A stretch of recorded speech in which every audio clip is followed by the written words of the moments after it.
Good morning, 네, afternoon, and evening. 안녕하십니까? Welcome to the discussion on CAC 글로벌 서밋 네 번째 시간은 교육 분야의 분과 회의입니다.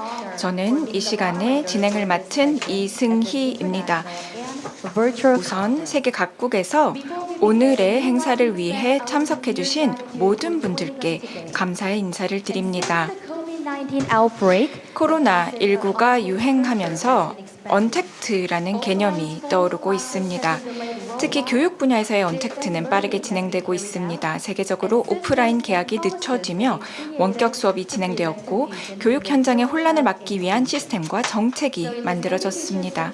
이에 국내외의 교육 전문가들을 모시고 원격 교육이 나아가야 할 방향성에 대해 짚어보는 교육 분과 회의 세션을 갖도록 하겠습니다.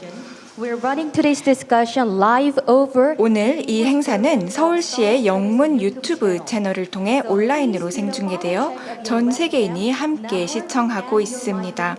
화상 카메라, 네트워크 연결 상태 그리고 마이크의 연결 상태를 안정적으로 유지해 주시기를 당부드립니다. 우선 교육 분야 분과회의에 참석해 주신 좌장과 패널들을 소개하겠습니다. 임경장, 국내에서는 서울 가락고등학교의 장은경 수석교사님께서 참석해 주셨습니다. 토론 시간에 좌장과 함께 공동 진행을 맡아주실 예정입니다. 오늘 함께 해주셔서 감사드립니다. Dr. 창권정, 네, 다음으로 또 국내에서 시스템 리더십 교육센터 정창권 대표님이 함께 해주고 계십니다. Dr. Jung is a president of 정 대표님께서는 현재 융합교육을 제공하는 비영리 단체의 대표를 맡고 계시고 또 세계기후대사로서의 연대 활동도 활발하게 하고 계십니다. 그리고 멀리 뉴질랜드 캔터버리 대학교 정영식 객원연구원님이 화상으로 자리해 주셨습니다. 안녕하십니까? 네, 이렇게 함께 해주셔서 감사드립니다. 또 해외에서 실비아 마르티네즈 교수님도 참석해주고 계십니다. 메이커 혁명, 교육을 통합하자의 저자님이십니다. 학생들에게 권한을 주고 실제적인 배움을 경험할 수 있도록 하는 메이커 교육의 확산을 위해 20년간 학교 현장을 누비고 계시는 교육 컨설턴트입니다. 안녕하십니까? 네, 안녕하십니까? 네, 이렇게 함께 해주셔서 감사드립니다. 그리고 마지막으로 아주 특별한 분도 패널로 모셨습니다. 전 서울시 행정부 시장이셨으며 그리고 서울시 의원이셨던 서울시 교육청의 김종욱 교육자문관님도 참석하고 계십니다. 이렇게 함께 해주셔서 감사드립니다. 그러면 오늘의 좌장이자 발표자이신 서울교육연구정보원 교수학습정보부의 배영직 부장님을 모시도록 하겠습니다. 일선 학교의 교감과 교장을 역임하며 교육 현장을 누볐던 현장 전문가시면서 또 서울교육청 장학관을 거친 교육행정가입니다. 오늘 회의의 좌장으로서 어떤 이야기들을 해주실지 기대해 보겠습니다.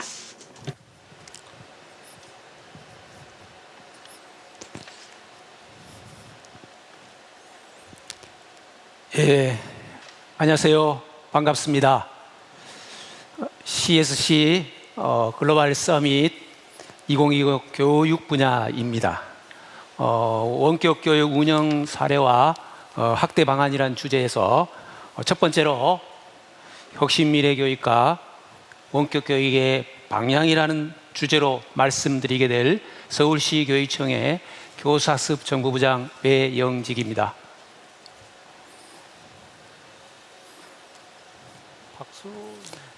다음 영상을 한번 보면서 먼저 시작을 하도록 하겠습니다. 주제만 읽느라 힘들죠. 선생님은 여러분이 지금 이 시간을 건강하게 잘 지내고 있을 거라 믿습니다. 여러분은 이제 서울 원효초등학교 1학년 학생입니다.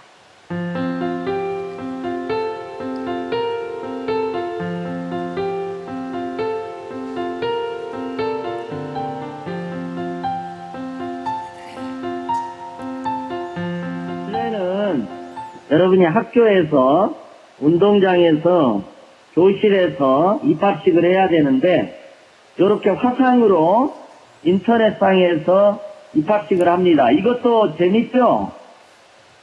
이게 대한민국에서 처음으로 있는 겁니다. 아마 세계적으로도 최초일 것 같아요. 그래서 여러분들이 평생 우리는 입학식을 교실에서 한 것이 아니고 이렇게 화상에서 했다. 이 기억을 즐겁게 갖고 가도 어떨까 싶어요. 예, 이 영상은 최근 서울시 소재 원효초등학교에서 있었던 역사적인 최초의 온라인 입학식 모습입니다. 먼저 원격 교육의 의미와 배경입니다. 온라인 교실 또는 원격 학습, 원격 수업, 스마트 교육 등 다양하게 불리고 있는 원격 교육은 단순히 코로나19로 인한 대응 수단이기도 하였지만 실제로는 미래 교육의 새로운 변화로 촉발된 것이라고 볼 수 있습니다. 1997년 제7차 교육과정은 가르치는 사람 중심에서 학습자의 중심으로 변화를 꾀하였고, 이후 4차 산업혁명과 미래교육은 에듀테크형 스마트 교육으로 변화를 더욱 촉진하였습니다. 2014년 혁신 미래교육은 새로운 사회 변화와 교육 혁신으로서 학생들의 요구와 흥미를 반영한 교육 사조입니다. 혁신 미래교육은 기존의 학력과는 다른 미래 역량과 잠재력을 추구하고 있습니다. 미래 역량을 가진 우리 학생들을 느낀다, 생각한다, 만든다, 움직인다, 시공간을 넘나든다, 협력한다 등으로 이제 표현이 될 수 있는데요. 이는 혁신 미래 교육과 원격 교육이 학생들의 자발성과 참여의 확대를 의미하는 것으로 기존에 우리 하게 한다가 아니라 한다로 서로 연결될 수 있다는 걸 알 수 있습니다.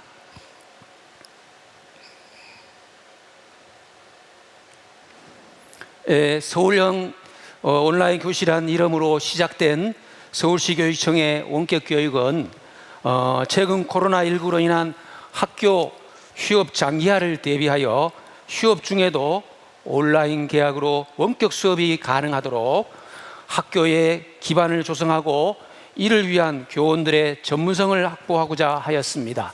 또한 쌍방향 참여 중심의 미래지향적 온라인 교실이 학교 현장에 안착하고 수업 방법 혁신을 통해 학생, 학부모 만족도를 높이고자 하였습니다.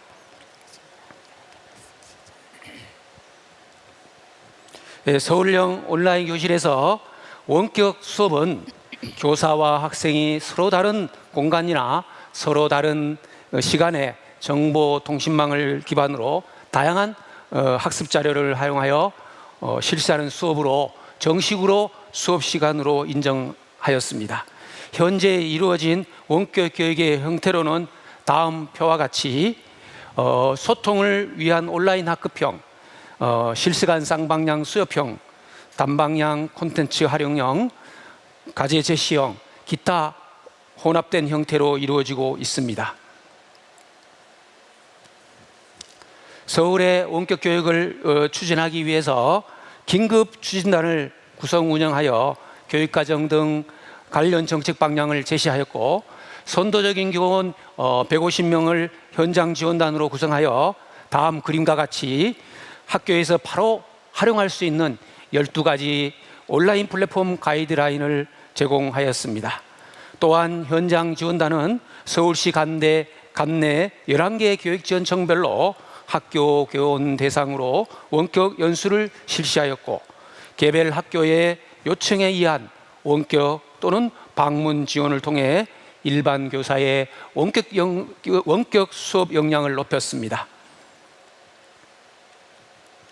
서울 소재 1300개 학교의 환경 구축이 매우 중요한 바, 학교에서는 그림과 같이 원격 교육 운영을 위해 무선 와이파이를 구축하였고, 학교 자체 예산의 자율적 집행이나 교육청에서 지급한 목적 사업비에서 스마트 기기 등을 쉽게 구매가 가능하도록 유연한 회계 지침을 변경하여 학교에 안내하였습니다.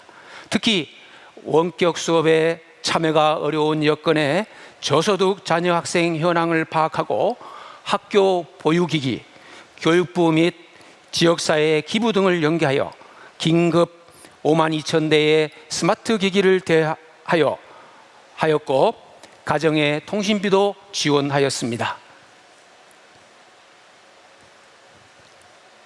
이외에도 전화 상담을 위한 학교 지원 119 콜센터를 운영하였고 퇴직 교원을 활용하여 찾아가는 차량으로 학교와 가정을 방문하여 기기를 다룰 수 있도록 하여 도와주는 등 원스톱 종합 지원을 하였습니다. 기타 방역하는 교육청의 부사뿐만 아니라 창의예술팀은 가상예술 체험을 할 수 있는 영상, 체육건강팀은 집에서 가볍게 할 수 있는 체조나 놀이, 앞에 보이는 그림처럼요. 진로교육팀에서는 다양한 진로 체험을 할 수 있는 사이트를 제공하였습니다.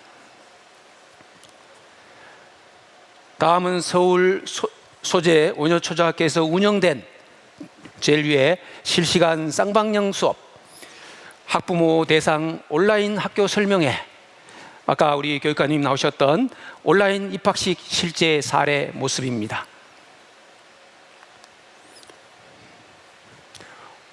이어 서울 소재 용산 초등학교 사례도 하나 더 소개해드리면요. 첫 번째 것이 만남의 인사, 두 번째 출석 체크, 세 번째 생활 안내, 네 번째 실시간 쌍방향 수업 사례 모습입니다.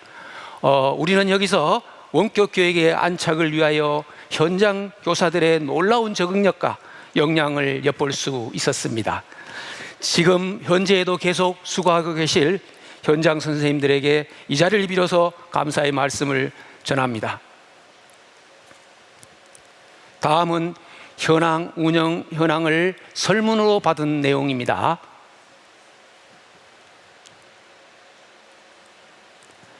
이 중에서 시간 관계상 다음 두 가지만 설문 결과를 잠깐 말씀드려보면요.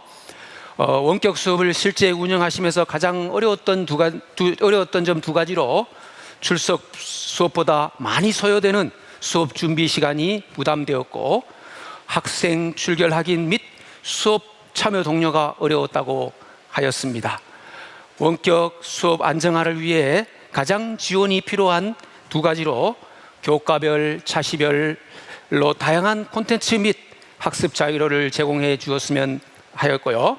출결, 학습 진도 관리 등이 용이한 LMS 시스템을 개선해 줄 것을 요청하였습니다. 운영 사례와 설문 결과를 바탕으로 원격 교육의 발전 방안을 제안하여 보면, 첫째, 원격 교육은 단순히 정보화 측면에서만의 접근이 아니라 교육 혁신 및 새로운 교육 체제의 변화라는 인식이 중요합니다. 둘째, 가정과 학교의 인프라를 잘 갖출 수 있도록 지역사회의 지원과 협조도 필요하겠죠. 물론 선생님의 역량도 중요하다고 봅니다. 셋째, 원격 교육에서 학생의 역량 그리고 잠재력을 끌어낼 수 있기 위해서 실시간 쌍방향 하상향을 보다 확대할 필요가 있겠습니다. 또한 학생의 참여와 협력을 확대하기 위해서 팀 프로젝트와 블렌디드 러닝 등 다양한 학습 방법의 연구도 필요하다고 보겠습니다. 마지막으로 학습 이력 등을 자동화로 처리할 수 있도록 새로운 플랫폼 요청에 대비해야 될 것 같습니다. 덧붙여서 우리나라 대한민국 및 서울의 원격 교육을 위한 안정적 기반 조성과 실제 운영 사례에서 우리가 볼 수 있듯이 많은 나라에서는 그 우수성을 말하고 있고 K-에듀테크, K-에듀 시대 또는 S-에듀 시대를 예고하고 있답니다. 오늘의 서울 컨퍼런스처럼 국제적인 공유와 협력도 중요한 시기로 다가왔습니다. 끝으로 미래는 예측만 하고 있는 것이 아니라, 다시 한 번 더요, 미래는 예측만 하고 있는 것이 아니라 꿈꾸고 만들어 나가는 것이라는 거 말한 미래학자 짐 데이러의 이야기를 메시지로 강조하면서 제 얘기를 마칩니다. 경청해 주셔서 고맙습니다. 제 발표는 여기까지입니다. 네네. 우리 바로 이어서 갈 건데요. 다음 우리 서울 가락고등학교 장은경 수석교사 선생님의 원격 교육 경험을 함께 나눠보도록 하겠습니다. 학교 현장에서 영어 선생님으로 교사 헤드코치로 담당하고 계셨는데요. 최근 아마 코로나 때문에 엄청 바쁘셨다고 합니다. 코로나를 대응한 원격 수업 때문에요. 관련 사례가 굉장히 많을 것 같습니다. 그럼 그 이야기를 한번 들어보겠습니다. 네.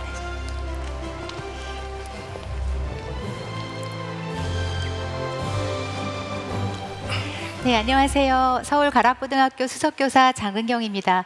저는 한국의 온라인 캠퍼스의 운영 사례에 대해서 중등학교를 중심으로 소개해 드릴 텐데요. 온라인 캠퍼스의 시작과 시스템 구축 과정, 그리고 온라인 학교에서는 학생들의 참여와 소통, 협력, 그리고 개별화를 어떻게 열어갈 수 있는지 그 가능성을 모색하는 실제 현장 선생님들의 사례를 중심으로 소개해 드리겠습니다.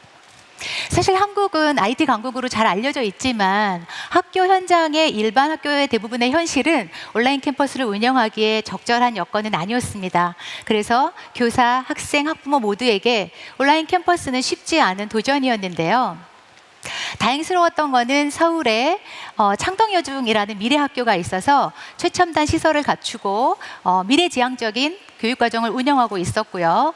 또 러닝 매니지먼트 시스템이 온라인 플랫폼으로서의 그 기능에 관심을 가지고 있었던 많은 성부적인 선생님들이 계셔서 이 선생님들이 현장 지원단이라는 이름으로 학교 현장에 필요한 각종 자료와 정보를 제공해 줄 수 있었습니다.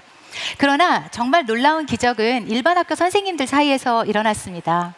전국에 있는 모든 선생님들이 온라인 플랫폼을 사용해 본 갖가지 후기와 장단점, 영상 제작 방법, 그리고 수업 사례 이런 정보를 다양한 SNS와 전문학습 공동체를 통해서 실시간으로 신속하게 공유해 주었고 매우 긴밀하게 협력하였기 때문에 저희가 서로서로의 시행착오를 많이 줄일 수 있었습니다.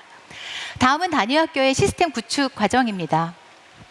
한국에는 전 세계적인 기업인 구글 클래스룸과 마이크로소프트의 팀즈 이외에도 한국 자체 기업인 EBS 온라인 클래스와 클래스팅, 네이버 밴드, 또 초등학생들을 위한 이학습터 등의 다양한 플랫폼들이 활용되고 있고요. 단위 학교에서는 우리 학교에서 필요한 것이 무엇인지, 또 우리가 온라인 학교에서 반드시 해야 하는 것은 무엇이며 우리 학교 학생들과 교사들이 실제적으로 할 수 있는 것은 무엇인지, 그리고 우리는 어떠한 종류의 클래스를 운영할 수 있을 것인지에 대한 고민을 심각하게 했습니다.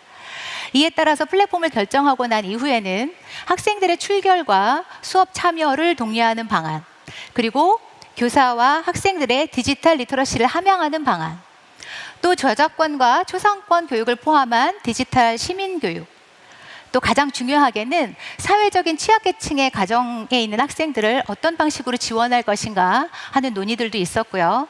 학교의 네트워크 환경과 디바이스들을 체크하고 또 온라인 수업을 잘 운영할 수 있도록 교사들을 교육을 진행했습니다. 이제 가장 중요한 것은 수업의 안을 채우는 것입니다.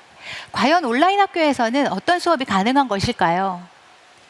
한국에는 평생교육을 지원하고 학교교육을 보완한다는 취지로 공영방송인 EBS가 있고요.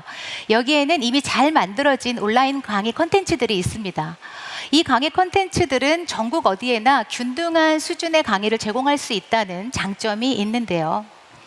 그러나 이런 강의들은 완전하게 지식 전달 중심이라는 문제점들이 있죠. 그리고 one size doesn't fit all. 이 획일적인 강의가 전국의 모든 학생들에게 적합한 것은 아닙니다. 그리고 학생들이 학습을 진행하는 데 필요한 스캐폴딩도 없고요. 또 심화학습으로 연결짓는 그런 장치도 좀 부족하다는 그런 단점이 있습니다. 그래서 학교 현장에 많은 선생님들이 이제 자체 제작 컨텐츠를 사용을 하고 있는데요. 사실 초기에는 온라인 플랫폼들의 갖가지 도구를 익히고 영상을 편집하고 녹화하고 또 학급을 관리하는 방법, 또 출석 체크를 하는 방법, 또 학생들을 한 번도 대면하지 못한 상황에서 학생들에게 걸려오는 수많은 민원 전화를 응대하느라고 사실 수업의 속을 깊이 고민하지 못했었습니다. 그래서 초기의 온라인 수업들은 대부분 수동적으로 학생들이 듣고 이해하고 암기하고 그런 과정들이 많았고요. 서로의 상호작용이나 세심한 피드백이나 또 교사와 학생 간의 커뮤니케이션이 부족한 것이 사실이었습니다. 그러나 미래를 이끌어갈 우리 학생들에게 필요한 것이 이해 역량만은 아니겠죠. 그래서 많은 선생님들은 함께 고민했습니다. 온라인 학교에서도 학습 경험을 유의미하게 디자인할 수 있는 방법은 없을까? 학생들의 비판적 사고를 향상시키는 질문은 무엇이 있을까? 또 학생들을 수업의 주인으로 참여시키는 그런 방법은 없을까? 온라인 수업에서 학생과 교사, 또 학생과 학생 간의 커뮤니케이션, 그리고 협업, 이런 것들은 어떻게 유도할 수 있을까? 또 교실 수업에서는 현실적으로 불가능했던 개별화는 온라인 수업에서 어떻게 가능할까? 이런 고민들을 함께 나누기 시작했습니다. 한국에는 학급 담임 제도라는 것이 있어서 담임 선생님이 학생들의 그 출결 관리나 학교 생활 전반을 안내합니다.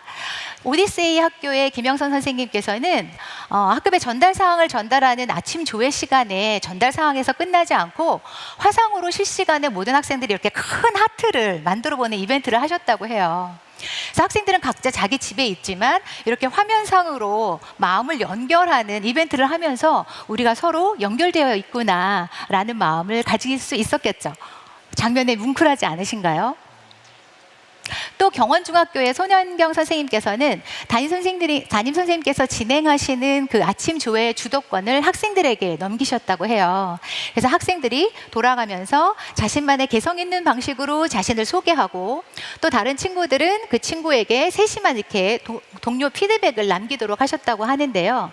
이렇게 하니까 한 번도 대면하지 못했던 학생들이 우리 반 친구들을 더 깊이 있게 이해할 수 있게 되고 나중에 학교에 등교했을 때 서로를 따돌림의 문제라든가 아니면 학교 폭력의 이런 문제까지도 예방할 수 있지 않았을까 그렇게 고민하셨다고 합니다.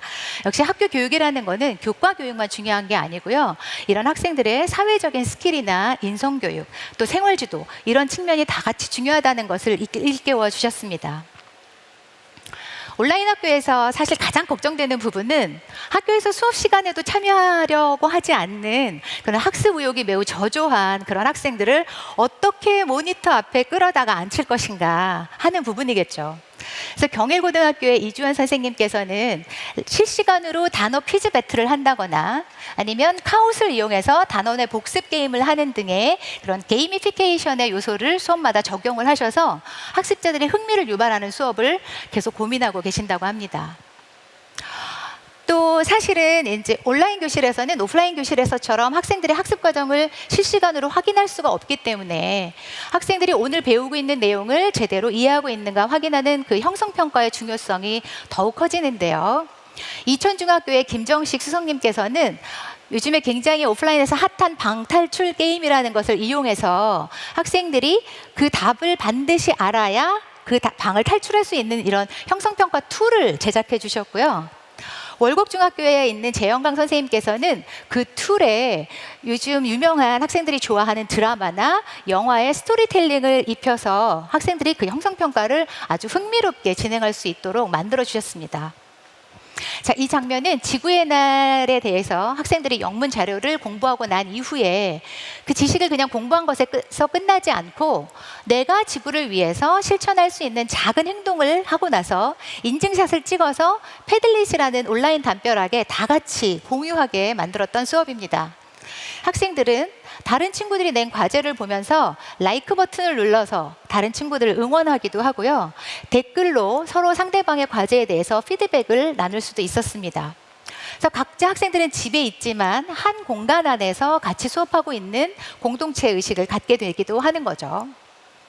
오프라인 교실에서 학생들이 자연스럽게 의사소통을 하고 의견을 나누는 그런 포스트잇에 붙이는 그런 액션 러닝의 방법도 온라인 플랫폼에서 그대로 구현을 할 수가 있었습니다. 그래서 잼보드를 활용해서 팬데믹보다 무서운 인포데믹을 우리가 어떻게 막을 것인가 라는 의견을 학생들이 함께 교환했었던 수업이고요.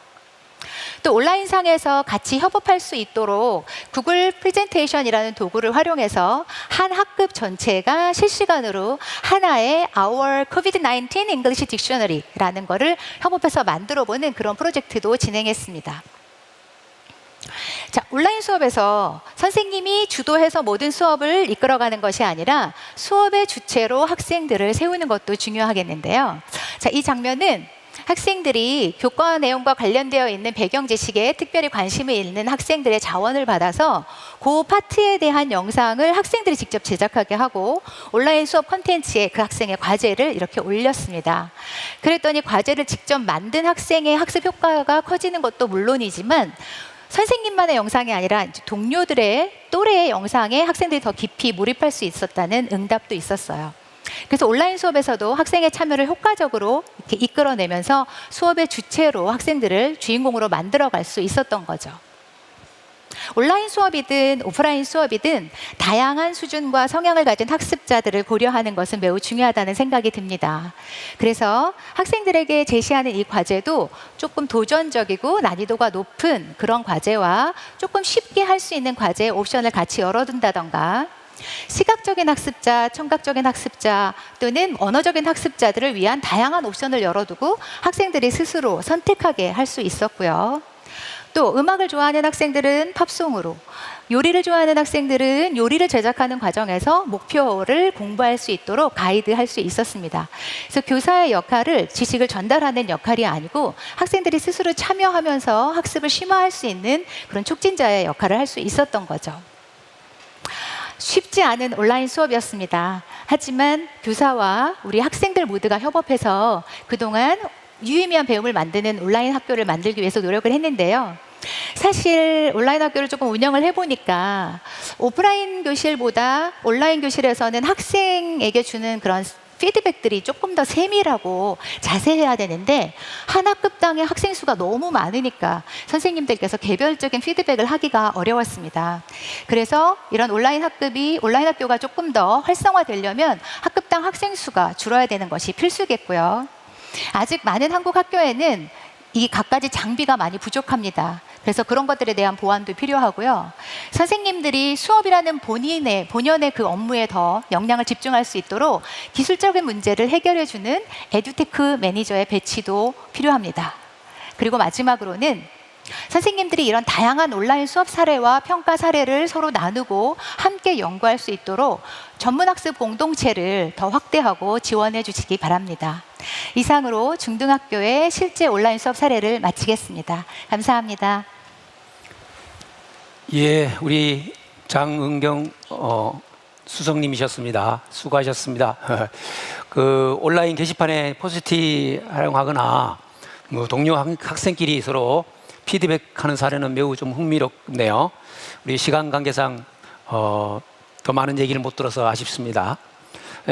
다음은 시스템 리더십 교육센터 우리 정창근 박사님의 배움의 열망을 채우는 원격 교육 방안이란 주제로 발표를 하시도록 하겠습니다. 우리 정창근 박사님은 학생 사고 과정과 교사와 학생의 상호작용을 시스템 관점으로 접근한 일에 계속 연구를 하고 계십니다. 이제 그 말씀을 한번 들어보도록 하겠습니다. 예.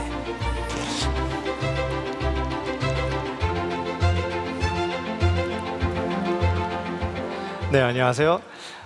저는 교사와 학생들에게 시스템 사고 기반의 융합 교육을 강의하는 정창권입니다. 저의 주제는 배움의 열망을 온라인 플랫폼에서 채우는 전략입니다. 사실 저는 교사가 아닙니다. 따라서 학교 바깥에 있는 사람으로서 드릴 수 있는 조금 다른 견해를 아마 말씀드리게 될 것 같습니다. 저에 대한 소개는 넘어가고요. 여기서부터 저의 발표가 시작됩니다. 새로운 일상은 학교와 교사를 안전하게 보호해줬던 벽이 와르르 무너진 것 같다고 생각합니다. 따라서 이런 상황은 학교와 교사에게 기회일 수도 있고 위협이 될 수도 있습니다. 또 새로운 일상은 과거로 데려들어갈 수 없습니다. 마치 진화 과정과 같습니다. 그래서 문제는 상황에 적응해서 진화할 것이냐 아니면 적응을 못해서 퇴보할 것이냐는 거죠. 사실 퇴보한다고 해서 교사나 학교가 사라지지는 않을 겁니다. 다만 그 영향을 학생들이 받게 될 겁니다. 교사에 따라서 학교에 따라서 그 수업의 질은 굉장히 차이가 클 가능성이 높습니다. 게다가 학부모들이 적나라하게 이 내용을 알게 됐죠. 그래서 새로운 교육에 대한 비전을 꿈꿔야 된다고 생각합니다. 그래서 새로운 꿈을 위해서 기존에 저희가 기정사실로 받아들였던 전제들을 좀 살펴보고자 합니다. 배움에 대한 열망은 성적 충동만큼 강하다고 믿습니다. 듣기만 하는 것보다는 보는 게 훨씬 좋고, 보기만 하는 것보다는 뭔가 하는 것이 학습에 큰 도움이 된다고 믿습니다. 선생님, 교사 세대보다 학생들은 디지털에 더 익숙합니다. 디지털 문화 덕분에 우리 학생들은 실패를 다시 시작하는 것으로 받아들입니다. 그래서 학습이 강화됩니다. 온라인 러닝은 여러 가지 교육 플랫폼 중에 하나입니다. 어떠세요? 제가 보여드렸던 제시한 이 전제들에 대해서 동의하시나요? 제가 그래서 새롭게 제시하고 싶은 저의 이 교육에 대한 미션은 온라인 플랫폼을 통해서 배움에 대한 열망을 채우는 것입니다. 이런 미션을 위해서 실행 전략입니다. 학생들의 열망을 끌어내기 위해서 학생들이 관심을 두고 있는 분야로 주제를 정하고, 학습이 잘 일어나기 위해서 참여형 수업을 설계하고, 교사가 학생들로부터 배우면 어떨까요? 그리고 온라인 수업을 할수록 학습의 본질에 대해서 더 생각해야 된다고 생각합니다. 이러한 실행 전략에 대해서 좀 더 한 발짝 들어가도록 하겠습니다. 저의 사례를 좀 말씀 좀 드리죠. 지난 몇 개월 동안 제가 교사와 학생들에게 거의 3,000명 가까운 교사 학생들에게 강의했던 내용입니다. 이 내용은 그 중에서 고등학교 82명의 고등학교 학생들과 동시에 진행한 수업 내용입니다. 제목은 감염병 시뮬레이션 융합교육입니다. 가상의 도시가 있습니다. 인구는 100만 명입니다. 감염자가 1명 발생했습니다. 자, 시뮬레이션을 통해서 120일 동안의 변화를 지켜보게 됩니다. 이 시뮬레이션은 제가 시스템 다이내믹스와 시스템 사고 기반으로 교육용으로 개발했고, 온라인으로 누구나 다 접속해서 사용할 수 있도록 공개했습니다. 영어 버전과 한글 버전이 있습니다. 이 구조에 대해서 간단하게 핵심적인 내용을 소개해 드리도록 하겠습니다. 오른쪽에 까만색 박스가 있는 것처럼 총 5개의 박스가 있습니다. 이 박스는 댐이나 항아리나 욕조처럼 뭔가를 저장하는 공간입니다. 자, 오른쪽의 까만색 박스는 건강한 사람 항아리입니다. 건강한 사람 항아리에서 빠져나와서 감염이라는 과정을 거쳐서 감염자 항아리에 들어갑니다. 그리고 감염자 항아리에서 빠져나와서 확진이라는 과정을 통해서 확진자 항아리에 들어갑니다. 그리고 확진자 항아리에서 빠져나와서 회복이라는 과정을 통해서 회복자 항아리에 들어가거나, 사망이라는 과정을 통해서 사망자 항아리에 들어갑니다. 이렇게 전체 구조의 흐름을 보셨으면 그 다음에 보셔야 될, 주목해야 될 것은 파란색으로 칠해져 있는 5개의 변수입니다. 이 5개의 변수는 정책입니다. 정책에 따라서 이 시뮬레이션 결과가 달라집니다. 정책 변화 없이 시뮬레이션의 결과를 보고 계십니다. 빨간색을 볼까요? 빨간색은 감염자 항아리의 변화입니다. 감염자가 치솟다가 급격하게 줄어듭니다. 노란색을 볼까요?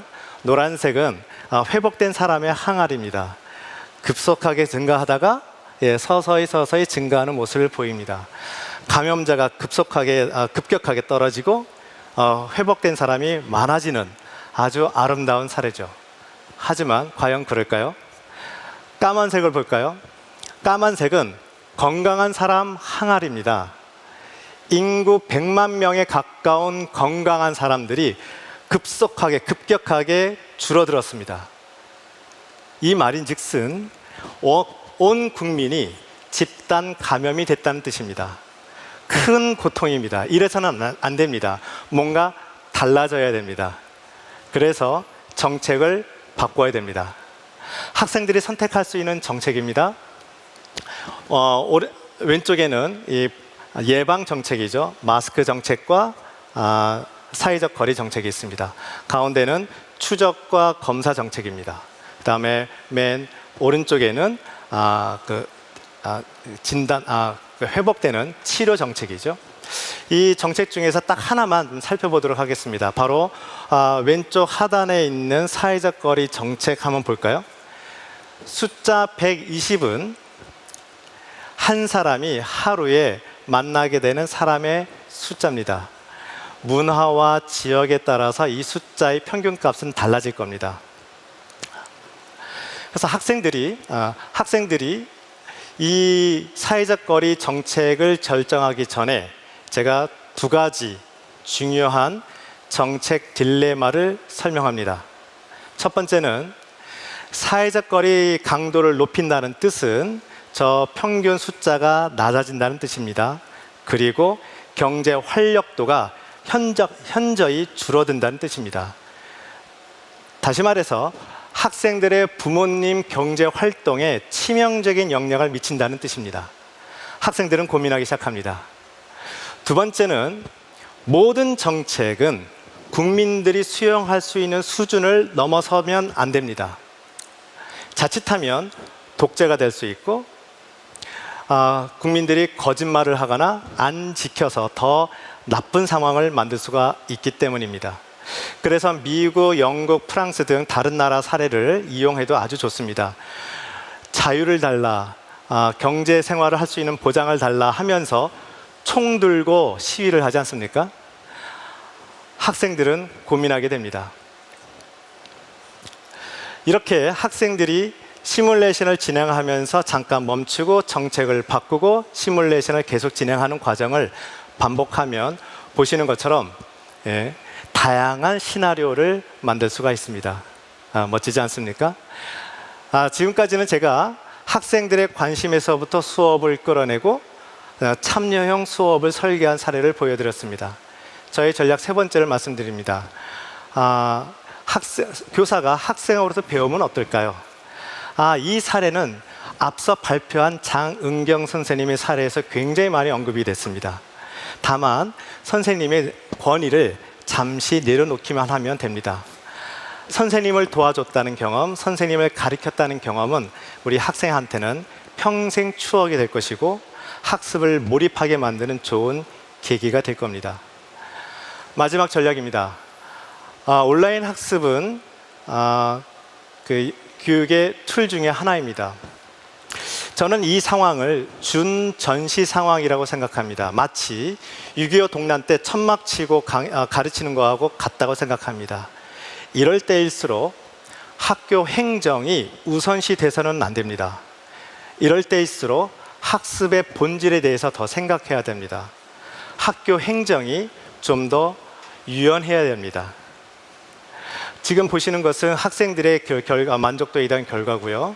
그리고 수업 전과 후의 결과를 좀 보고 계십니다. 좀 구체적인 내용이라서 잘 이해할 수 없겠지만요. 82명의 학생들이 딱 2시간 반 만에 보여준 이 결과들은 굉장히 만족스럽습니다. 그리고 수업 시간에 몰입했던 학생들의 모습, 그 다음에 성찰하는 모습들이 이렇게 쭉 보고 계시는데요. 글자가 작아서 잘 안 보이겠지만 꼭 자료를 다운받아서 꼭 읽어보셨으면 감사하겠습니다. 이것으로 저는 그 배움에 대한 열망을 온라인 플랫폼에서도 얼마든지 채울 수 있다는 가능성을 보여드렸습니다. 하지만 모든 과정을 이렇게 빨리 재설계하기는 쉽지 않을 겁니다. 하지만 쉽지 않은 것은 불가능하다는 것이 아니라고 생각합니다. 한 번도 안 가본 길입니다. 같이 도전했으면 좋겠습니다. 함께 하겠습니다. 감사합니다. 예, 우리 정창건 박사님이셨습니다. 수고하셨습니다. 저도 요즘 함께 만들어가는 이 플랫폼식 사고에 관심이 많은데요. 우리 정 박사님 시스템 사고도 서로 연결되어서 잘 한번 검토해 보면 좋을 것 같습니다. 앞으로도 관련 연구를 지속적으로 하셔서 좋은 성과 기대해 보도록 하겠습니다. 이제 다음은 우리 멀리 뉴질랜드로 연결해 보도록 하겠습니다. 많이 기다리셨죠? 뉴질랜드 캔터버리 대학교 정영식 개곤연구원이십니다. 우리 뉴질랜드의 원격 교육 사례와 경험을 나눠보는 시간이 될 것 같습니다. 우리 정 교수님은 뭐 국내에서는 학교 현장 또는 연구소, 대학 등 다양한 경험을 하셨습니다. 그래 현재 뉴질랜드에서 직접 또 연구도 하고 계시는데요. 오늘 뉴질랜드의 사례를 생생하게 한번 들어보도록 하겠습니다. 정 교수님 접속하고 계시는 거죠? 시작해 주세요. 네, 안녕하십니까. 네. 네, 안녕하세요. 네, 전주교육대학교 컴퓨터교육과의 전원식입니다. 오늘 우리가 발표할 주제는 뉴질랜드 원격교육 사례, 특히 방역을 넘어 웰빙이라는 주제로 발표하려고 합니다. 우선 뉴질랜드 원격 현황을 발표하고요. 이어서 코로나 이후 우리나라 원격교육이 어떻게 나아가야 할지를 간단히 발표하고자 합니다. 우선 뉴질랜드 학교 현황을 살펴보겠습니다. 뉴질랜드 학교는 13학년제로 1년에 4학기를 운영하고 있습니다. 학교 수는 한 2,500여 개이고요. 학생 수는 82만 명 정도입니다.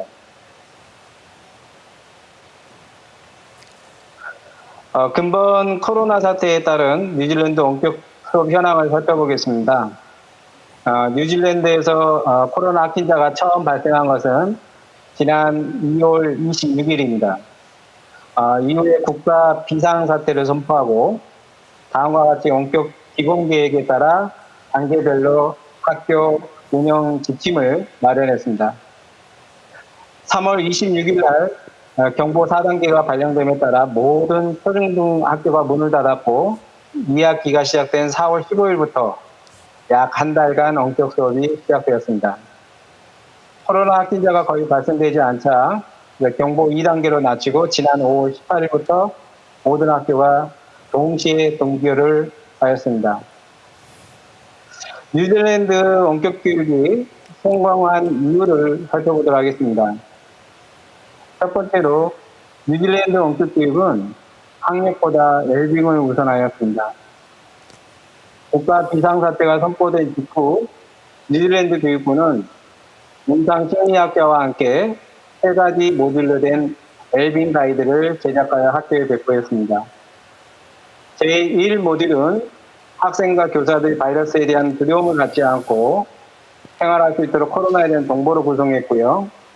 제2 모듈은 원격 수업에 참여하면서 감정과 스트레스를 관리하는 방법, 교사와 학부모가 의사소통하는 방법, 또 학생들을 지원하기 위한 다양한 프로그램으로 구성되어 있었습니다. 제3모듈은 원격 수업 끝나고 학교로 돌아가기 위한 준비, 등교 수업을 어떻게 준비해야 되는지를 구체적으로 제시했습니다. 즉 이러한 3가지 가이드라인은 원격 수업과 코로나로 인해서 학생들의 심리적 불안을 최소화하기 위한 방법을 구체적으로 제시했습니다. 두 번째로 뉴질랜드는 소외 없는 원격 교육을 추진하였습니다. 학생들이 보유하고 있는 정보기기와 인터넷 연결 상태를 조사해서 컴퓨터가 없는 학생들에게 17,000여대를 지원하였습니다. 또한 교육부는 4가지 형태의 원격 교육을 준비했는데요. 첫 번째는 학교에 구축된 학습관리 시스템을 활용한 온라인 교육, 두 번째는 위성 TV, 조명 TV로 하여간 TV 방송 교육을 했고요. 세 번째로는 태평양 섬 지역에 있는 학생들을 위해서 라디오 방송 교육을 했습니다. 그리고 네 번째로는 학년별 학습지와 교구로 구성된 학습 프로미를 제공을 했습니다. 특히 학습 프로미는 인터넷이 연결되지 않거나 실로 학습하기 어려운 학생들을 위해서 만들었고요. 또 700여 개의 태평양 섬 지역 학부모들을 위해서 9개의 라디오 주파수를 확보해서 그들이 사용하는 언어와 영어로 동시에 방송하였습니다. 코로나 질병은 여러분도 아시다시피 갑자기 발생했습니다. 그럼에도 불구하고 뉴질랜드 원격 교육은 성공했습니다. 그 이유가 뭘까요?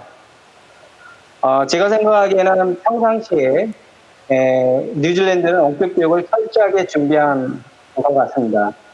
뉴질랜드 학교는 각 지역학교에서 최고의 유무선 인터넷망을 구축하고 있었습니다. 지난 2013년부터 뉴질랜드 교육부는 모든 초중고학교에 강케이블을 설치했고요.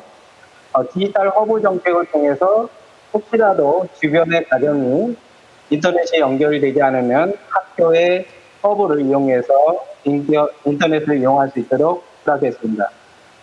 그리고 학생들은 집에서 사용하던 단말기를 학교에 가져와서 사용할 수 있는 BIOD 정책도 추진하였습니다. 또 이러닝과 관련된 모든 사이트들을 한꺼번에 보여주는 이네이블 이러닝이라는 사이트를 운영했고요. 제가 가장 놀랐던 것 중에 하나는 코로나가 발생하자마자 러닝 컴 홈이라는 사이트를 만들어서 교사나 학부모나 민원을 해결해주고 원격교육 필수적인 교육용 콘텐츠를 제공했습니다. 그리고 교육부는 원격 수업에 필요한 콘텐츠에 대한 저작권을 확보해서 누구든지 사용할 수 있게 했습니다. 혹시라도 개발되지 못한 영역에 있어서는 민간기관의 콘텐츠도 무료로 사용할 수 있도록 제공했습니다. 네 번째로는 학사관리가 그리고 평가관리가 유연하게 운영되었습니다. 원격 수업에 대한 스트레스, 부담이 너무나 컸기 때문에 이것을 줄이기 위해서 출결 관리를 느슨하게 관리했습니다. 예를 들면 정보 4단계에서는 모든 학생들이 출석한 것으로 처리했고요. 정보 3단계에서는 출결 처리 자체를 하지 않았습니다. 또한 등교 이후에도 학습 진도를 무리하게 따라잡지 않도록 교육과정을 재구성하도록 했고, 특히 대입에 필요한 국가학력 인증시험 같은 경우도 교육과정을 훼손하지 않는 범위 내에서 성취 수준을 낮추도록 권고하였습니다. 이러한 일련의 조치가 제가 생각하기에는 뉴질랜드 원격 수업이 성공했던 것 같습니다. 그렇다면 우리나라 원격 교육이 발전하려면 어떻게 해야 될까요? 제 개인적인 생각을 몇 가지 말씀드려 보겠습니다. 첫 번째는 뉴질랜드처럼 BID 정책이 반드시 추진되었으면 합니다. 우리나라 대부분의 학교는 학생들이 수업 시간에 스마트폰이나 스마트폰을 사용하지 못하도록 하고 있습니다. 즉, 잘 쓰게 하는 교육이 아니라 못 쓰게 하는 교육을 하고 있고요. 이제는 집에서 쓰고 있는 기기를 학교에서도 자유롭게 쓸 수 있도록 BID 정책을 추진해 주십시오.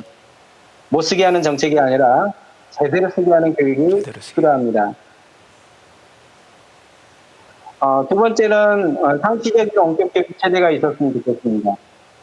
교육부는 현재 소수 선택 과목 운영이나 학생 선수들을 위해서 제한적으로 온라인 수업과 온라인 공동교육 과정을 허용하고 있습니다. 그러나 준비하기 어렵거나 학습이 어려운 학생들은 누구든지 자유롭게 원격 수업을 선택할 수 있도록 해야 합니다. 그렇게 하기 위해서는 초중등 교육에서도 원격 교육만으로도 입학부터 졸업까지 할 수 있는 독립된 사이버 학교가 필요합니다. 또한 홈스쿨링도 필요하다고 생각합니다. 이제 원격 교육은 선택이 아니라 필수입니다.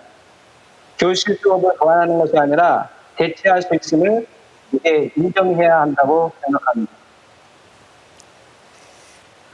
세 번째로는 코로나와 같은 재난 상황을 대비해서 원격 수업을 언제든지 운영할 수 있도록 재난 훈련 제도를 마련했으면 합니다. 코로나와 같은 질병뿐만 아니라 천재지변은 언제든지 발생할 수 있습니다. 따라서 이를 준비하기 위해서 최소한 한 학기에 한 번 정도는 원격 수업을 통한 재난 훈련이 되어야 됩니다. 무진단 학교 서비스를 위해서라도 교육 방역이 절실합니다. 마지막으로는 선생님들이 교육 목적으로 콘텐츠를 자유롭게 쓸 수 있도록 저작권법 시행령을 조정했으면 합니다. 현재 저작권법은 교육 목적으로 공유하더라도 반드시 접근 제한 조치, 복지 방지 조치, 보상금 상천 고침 등을 해야 됩니다. 이런 제도 때문에 원격 수업 시기에 이러한 기능을 가지고 있는 이학습자나 EPS 온라인 클래스만을 사용했습니다. 그로 인해서 서버가 가부화되고 그렇게 됨으로써 원격 수업이 중단되는 사태가 발생했습니다. 뉴질랜드처럼 교육부가 저작권을 확보하고 저작권법의 시행령을 개정해서 교육 목적이라면 우리 선생님들이 자유롭게 공유할 수 있도록 했으면 합니다. 마무리하겠습니다. 우리나라는 코로나가 아직 진행 중임에도 불구하고 얼마 전에 등교 수업을 시작을 했습니다. 그러나 등교 수업과 관련된 지침이나 학교 상황을 살펴보니 방역에만 치중하는 듯합니다. 맞습니다. 가장 중요한 것은 우리 아이들의 건강이죠. 질병에 걸리지 않는 것입니다. 그러나 그것만으로는 부족하다고 생각합니다. 원격 수업으로 인해 우리 선생님들과 학생들은 많은 스트레스와 불안, 학업에 대한 부담을 갖고 있습니다. 특히 고3은 더욱 배워야 할 것입니다. 그들에게 그러한 불안감을 최소화하기 위한 웰빙 교육이 병행되었어야 합니다. 마음이 아프면 바이러스도 이기지 못합니다. 선생님과 학생들의 심리적, 정서적 건강까지 지켜줄 수 있는 웰빙 교육 정책이 마련되어 추진되기를 간절히 기원합니다. 감사합니다. 예, 우리 정영식 개건 연구원이셨습니다. 수고하셨습니다. 아마 학력보다 웰빙을 우선한다는 얘기, 그 다음에 교사와 학생들의 그 스트레스 부분, 이 스트레스 해소하는 부분에 대해서 언급을 해주셔서 의미 있는 이야기로 들었습니다. 또 성취 기준에 좀 낮추는 부분, 이런 부분도 평가해서 좀 많이 고려해야 될 부분인 것 같습니다. 자, 이제 마지막 연사분으로 우리 실비아 마르티네즈의 원격 교육 사례와 경험을 들어보겠는데요. 아마 뉴욕 사례일 것 같습니다. 우리 실비아 수석 코치께서는 원격 교육의 가치와 의미를 잘 살려서 원격 교육의 구체적인 방법을 지속적으로 연구하시면서 교사들의 역량을 높여주고 있습니다. 이제 그 이야기를 한번 들어보겠습니다. 실비아 프린시플 어드바이저, Are you ready? Start.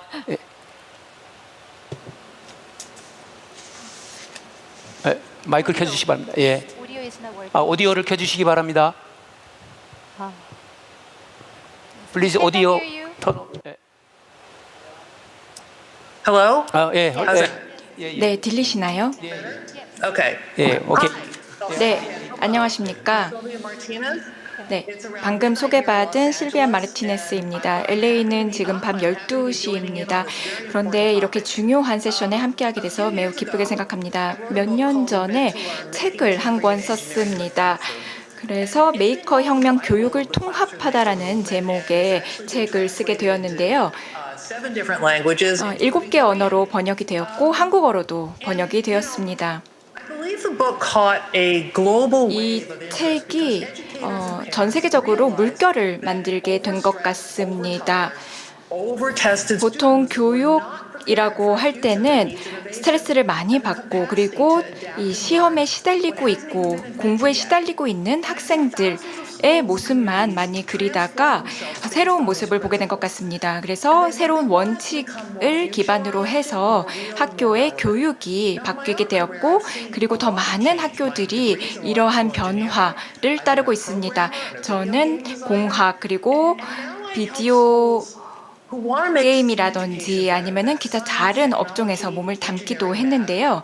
과학, 공학, 그리고 이런 수학을 기반으로 해서 제가 가지고 있는 지식들을 토대로 해서 책을 쓰게 되었습니다.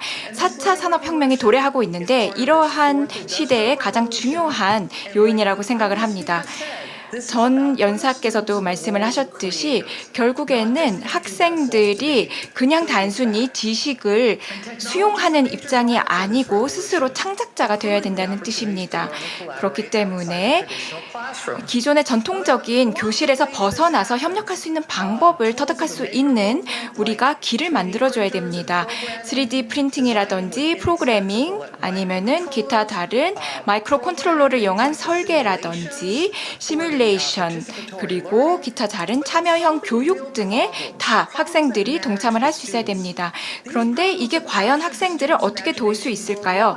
학생들은 상상력을 발휘할 수 있게 됩니다. 그리고 과학적인 원칙을 기반으로 해서 가령 어떻게 이 풍력을 이용해서 자동차를 우리가 구동을 시킬 수 있을지에 대해서도 고민을 해볼 수가 있고, 그리고 또 새로운 다양한 아이디어들을 학생들이 직접 만들어낼 수가 있습니다. 가령 파킨슨 병을 할아버지가 앓고 있었던 학생의 사례인데요.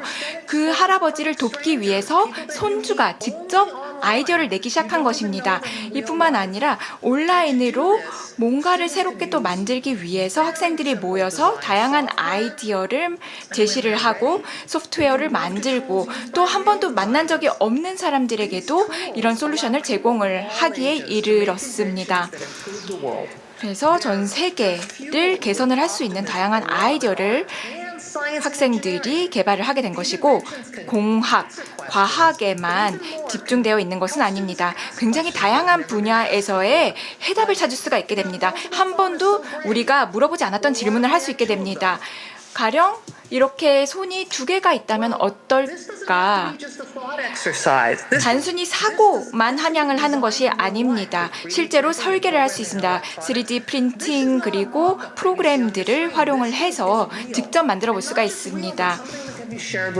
그리고 단순히 아이디어에만 그치는 것이 아니고 전 세계랑 같이 공유를 할 수가 있습니다. 그리고 다른 사람들이 또 지구 건너편에 누군가가 또 다른 아이디어가 있다면 같이 혼합을 할 수가 있습니다. 이런 식으로 이제 결과물이 나오게 됩니다. 다양한 솔루션, 프로젝트 등을 같이 개발을 하게 되고, 단일 학교라든지 아니면은 학급 그리고 교실에서만 하는 것이 아니고 굉장히 개방형된 그런 방식으로 이룰 수가 있게 됩니다. 그리고 사회 모든 부분에 다 영향을 미치게 됩니다. 학생들이 이 혁명의 일부가 되는 것입니다. 기회가 무궁무진하다고 생각을 합니다. 이러한 추이에 우리가 주목을 한다면 기회는 무궁무진할 것입니다. 그리고 학생들이 정말 많은 관심을 가질 수가 있습니다. 지금 보시는 이 슬라이드는 몇 년 전 슬라이드기는 합니다. 그런데 학생들이 굉장히 다양한 문제에 현재 대해서 고민을 하고 있습니다. 우려사항이 많은데요. 이렇게 여러 가지 부분에 대해서 학생들이 우려를 하고 있지만 그럼에도 불구하고 우리가 극복할 수 있다고 믿습니다. 긍정적입니다, 학생들은. 그리고 저도 긍정적입니다. 우리 사회의 모든 부문들이 코로나19로 인해 타격을 받았지만 극복할 수 있다라고 생각을 합니다. 지금 전 세계적으로 우리 스스로가 우리를 지켜야 되는 상황이 되었습니다. 그런데 어떨 때는 마치 우리가 100년 전으로 회귀한 듯한 느낌이 들 때가 있습니다. 하지만 학교는 지난 10년 동안 한번 생각을 해보시면 다 똑같이 전통적인 방식의 교실에 학생들이 모이고 그리고 교사가 있고 교사가 전체적으로 모든 프로세스를 다 진행을 하고 관장을 하게 됩니다. 그리고 일방적으로 다양한 지식들을 전달을 하게 되고 학생들은 수용하게 됩니다. 이 전통적인 방식을 100년 동안 고수를 해왔다는 것입니다. 하지만 이제 코로나19 시대가 도달했습니다. 그렇다면 어떻게 미래가 바뀔까요? 물론 정확하게 뭘 알아야 미래에 대응할 수 있을지 100% 알지는 못합니다. 그렇기 때문에 결국에는 그냥 학교를 폐쇄를 하고 온라인으로 교육을 돌리고 손을 청결하게 씻고 이런 기본적인 것만 우리는 지켜야 된다라고 생각을 합니다만 이거는 사실 쉬운 부분입니다. 과연 봉쇄령을 어떻게 해제할 것인가, 그리고 우리가 리스크에 대해서 아직 완벽하게 파악하고 있지는 못하지만 그럼에도 불구하고 이러한 상황에서 어떻게 우리가 미래로 나아갈 것인가, 금융 그리고 재계, 정부 모든 분야가 어떻게 다시 재가동을 할 것인가, 이런 부분에 대해서 생각을 해봐야 됩니다. 학교는 다릅니다. 50개 주가 미국은 있기 때문에 학교를 관장하는 주마다 다 규칙이 다릅니다. 그리고 수백 개, 수천 개의 학교가 있습니다. 그렇기 때문에 어떤 경우에는 충분한 장비가 없는 학생들도 많고 또 있다고 하더라도 학생들이 온라인으로 참여를 하지 못하는 경우도 있습니다. 불과 4분의 3만이 지금 교육에 참여하고 있습니다. 4분의 1의 학생들은 완전히 사라졌습니다. 교육을 받고 있지 못합니다. 이런 뉴스를 보고 있자면 과연 미국이 이런 팬데믹에 대처할 수 있는 역량을 보유하고 있는가라는 의문을 갖게 됩니다. 그래서 학교를 다시 재개한다는 일은 쉽지 않을 것입니다. 물론 이보를 진전했을 때 일본은 후퇴해야 될 수도 있습니다. 그렇기 때문에 더욱더 신중하게 설계를 하고 사회에 영향이 최대한 없도록 설계를 해야 됩니다. 우리가 과거에서 많은 부분을 또 학습할 수 있습니다. 과거에 어떻게 다양한 솔루션을 제시를 해서 커뮤니티를 다시 일으켰는지 그리고 위기 상황에 어떻게 대처를 했었는지 과거를 통해서 배울 수도 있습니다. 3D 프린터를 이용을 해서 얼굴 마스크를 만든다라든지 아니면 기타 다른 부분에서도 많은 도움이 될 수가 있습니다. 이 자체만으로 기술을 활용한다는 것만으로도 정말 많은 영향을 우리에게 줄 수가 있습니다. 이렇게 되면은 우리의 삶을 우리 스스로가 책임질 수 있게 된다는 것입니다. 그런 자신감을 가질 수 있게 되고 뉴 노멀에 적응할 수 있게 됩니다. 뉴 노멀이 어떠한 양상을 띠든지 간에 우리는 적응할 수 있게 되는 것입니다. 하지만 기존으로 다시 돌아갈 것이다 라는 생각을 해서는 안 됩니다. 지금의 위기를 기회로 삼아야 합니다. 그래서 학교에서 창의적인 협력, 교실을 막아서는 안 됩니다. 이를 더욱 권장을 해야 됩니다. 그리고 아직 물론 모르는 불확실성이 많습니다. 그럼에도 불구하고 미래에 대비를 해야 됩니다.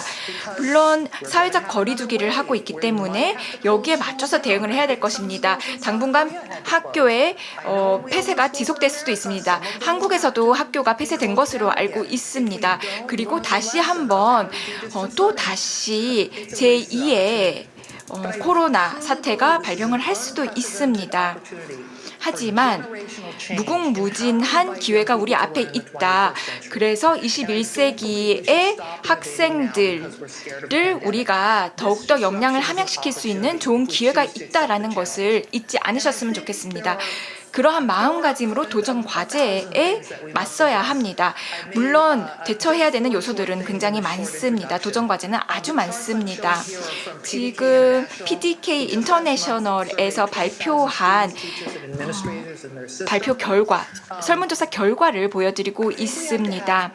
2만 명의 교사들 그리고 관리직 분들을 대상으로 설문조사를 했던 것인데요. 그 결과치를 지금 보여드리고 있습니다. 물론 완전히 100% 온라인 교육을 하기란 쉽진 않습니다. 그럼에도 불구하고 많은 경우 학생들 그리고 교사들이 힘을 합쳐서 온라인 교육을 가능하게 만들었습니다. 그러니까 학교 입장에서는 완전히 준비가 안 돼 있었음에도 불구하고 어떻게든 온라인 교육을 가능하게끔 했던 것입니다. 이거는 하향식 방식으로 우리가 할 수만은 없는 문제입니다. 상향식으로 또 이제 다양한 주체들이 같이 협력을 해서 만들어야 되는 것입니다. 그래서 관리직 그리고 교사분들을 대상으로 설문을 해보면 준비는 안 되었지만 그럼에도 불구하고 교사들, 학생들, 학부모들이 굉장히 다양한 노력을 통해서 온라인 교육을 가능하게 했고 또 우선순위가 다르다는 것을 파악을 할 수가 있었습니다. 물론 학생들의 자율성도 아주 중요합니다. 실제로 온라인 학습을 하는 동안 학생들의 자율성이 개선이 되었다라는 그런 결과도 있습니다. 더 일찍 일어나서 더 일찍 과제를 끝내는 경우도 있고 물론 어떤 경우에는 학생들이 적응 못하는 경우도 있겠지만 어떤 학생들은 온라인 교육에서 더 적극적으로 의견을 개진을 하게 됩니다. 그래서 긍정적인 효과도 많이 나타나고 있습니다. 물론 친구들을 못 보게 되고 또 교사들을 같이 같이 보지 못하는 점, 이렇게 아쉬운 점들이 많기는 하지만 그럼에도 불구하고 지금 자율성이 있기 때문에 학생들이 더 적극적으로 교육에 참여하고 있다는 결과가 있습니다. 그렇다면 어떻게 이 원격 교육 시대에 우리가 미래 대비를 할 수 있을까요? 어떻게 더 많은 학생들이 더 잘 참여할 수 있도록 할 수 있을까요? 물론 학생들이 다양한 규칙들이 있다면 그 규칙들을 잘 준수를 해야 될 것입니다. 물론 많은 학교들이 성적이라든지 시험은 걱정하지 말아라. 일단 온라인 교육을 시작해보자 라고 그렇게 온라인 교육을 시작을 한 것으로 알고 있습니다. 그렇다면은 과연 전통적인 방식의 교육과 비교했을 때 이런 시험이라든지 아니면 평가의 중요도가 낮아진 것일까요? 그 부분에 대해서는 우리가 재고해 볼 여지가 있다라고 생각을 합니다. 지금 네 번째로 보고 계시는 항목은 학생들이 기대했던 것과 또 다른 부문의 우선순위를 실제로 학교에서는 두고 있었다라는 사실을 알 수 있었던 것인데요. 학생들과 학부모들은 아직 확신이 없는 것 같습니다. 과연 우리가 다시 학교로 돌아가야 될지 이런 부분에 대해서 확신이 100%는 없는 상황입니다. 그렇기 때문에 모두가 같이 커뮤니케이션을 하고 이 프로세스의 일부로 의견을 개진할 수 있어야 됩니다. 모두에게 열린 커뮤니케이션의 창구를 마련을 해서 의견을 개진할 수 있도록 해야 됩니다. 그리고 우리가 모든 해답을 가지고 있지 않더라도 의견을 들음으로써 앞으로 나아갈 수 있을 것입니다. 모든 일들은 이렇게 진척이 됩니다. 기본적으로는 진실을 얘기한다라는 신뢰를 가지고 서로를 믿고 앞으로 나아가야 합니다. 그리고 학생들이 미래를 직접 설계해 나갈 수 있도록 우리가 그 장을 만들어줘야 됩니다. 이 설문조사 결과를 보면 모두가 이 뉴노멀은 사실 기대와는 달랐다라고 얘기를 많이 하고 있습니다. 이게 무슨 뜻이냐면 모두가 다 대면으로 만나고 이렇게 교육을 했던 방식을 선호하고 있다는 것입니다.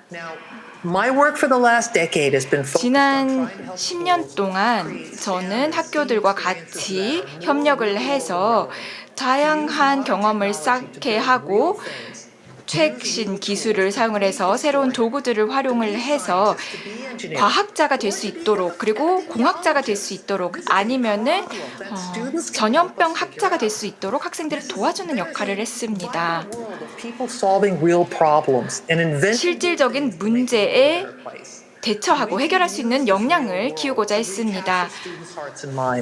그렇기 때문에 지금 이 코로나 시대에서도 우리가 학생들이 해결책의 일부가 될 수 있도록 장을 마련을 해줘야 됩니다. 이게 우리가 취해야 되는 방향입니다.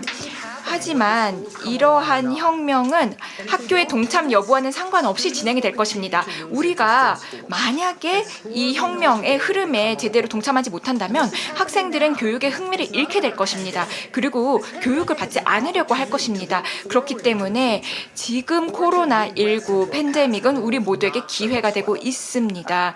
우리 모두에게 유리할 수 있도록 대비해야 할 필요성이 있습니다. 오늘 이렇게 시간을 내주셔서 감사드립니다. 네, 패널 토론도 기대해 보겠습니다. 감사합니다.